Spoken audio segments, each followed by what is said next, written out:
അത്തം മുതൽ ആരംഭിച്ച പൂക്കളത്തിന്റെ നാളുകൾ തിരുവോണത്തോടെയാണ് അവസാനിക്കുന്നത്. ഉത്രാടം അടുത്തതോടെ ദിനം പ്രതി ലോഡ് കണക്കിന് പൂക്കളെത്തുന്ന വയനാട്ടിലെ താൽക്കാലിക സ്റ്റാളുകളും അവസാനവട്ട തിരക്കുകളിലേക്ക് കടന്നു കഴിഞ്ഞു. ഇത്തവണ വിലക്കയറ്റത്തെയും മറികടന്ന നല്ല കച്ചവടം നടന്ന സീസണിന്റെ സന്തോഷത്തിലാണ് കച്ചവടക്കാർ.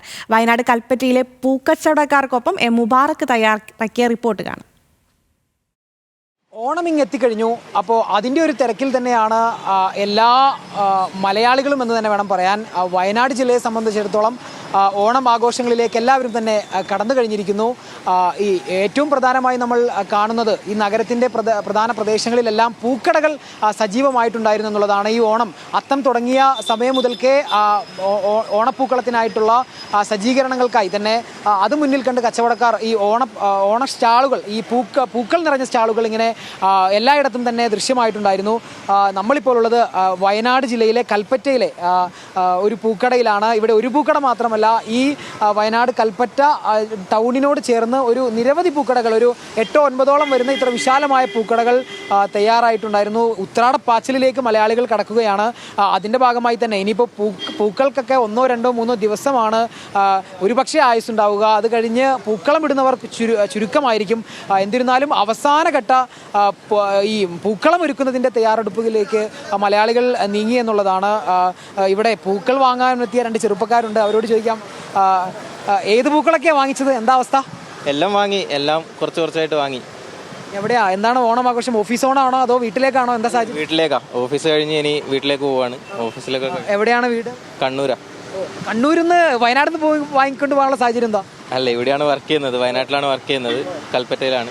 അപ്പോൾ ഇവിടുന്ന് നാട്ടിലേക്ക് എത്തുമ്പോഴേക്കും എന്തായാലും നൈറ്റ് ആവും. അപ്പോൾ ഇപ്പോഴേ വാങ്ങിച്ചിട്ട് പോകാന്ന് വെച്ചു. ഉത്രാടം ദിനത്തിനന്ന് പൂവിട്ട് അങ്ങ് തുടങ്ങാന്ന് കരുതിയല്ലേ? പിന്നെ തിരുവോണമൊക്കെ ആ പൂക്കളത്തിന്റെ ഭംഗിയിൽ അങ്ങ് ആഘോഷിക്കാനാണ് പ്ലാൻ. അതെ അതെ. ഈ പൂക്കളുടെ കച്ചവടത്തിന്റെ വിശേഷങ്ങൾ കൂടെ ഒന്ന് ചോദിക്കണം. ചേട്ടാ, എത്ര ദിവസമായി ഇവിടെ സ്റ്റാളിട്ടിട്ട്? എങ്ങനെ ഉണ്ടായിരുന്നു കച്ചവടം? 10 ദിവസമായി. എങ്ങനെയുണ്ടായിരുന്നു കച്ചവടം? കച്ചവടം നല്ല കച്ചവടം, കുഴപ്പമൊന്നുമില്ല. ഈ ട്രാഫിക് ജാം മാത്രമേ ഉള്ളൂ. കച്ചവടം നല്ല കച്ചവടം. എവിടെ നിന്നായിരുന്നു പൂക്കളൊക്കെ കൊണ്ടുവന്നത്? ബാംഗ്ലൂരിൽ നിന്ന്. ഡെയിലി ലോഡുകളൊക്കെ വരും? ഡെയിലി ലോഡ് വരും. എത്ര ലോഡ് വരും? ഒരു ലോഡ് വരും. ഡെയിലി ഒരു ലോഡ്. അതായത് ഒരു വലിയ വണ്ടിക്കാണോ? എങ്ങനെയാണ്? പിക്കപ്പ് വാനിനാണോ? പിക്കപ്പ്. ഒരു വണ്ടി ബാംഗ്ലൂർ പോകും, ഒരു വണ്ടി ഗുണ്ടൽപേട്ട പോകും.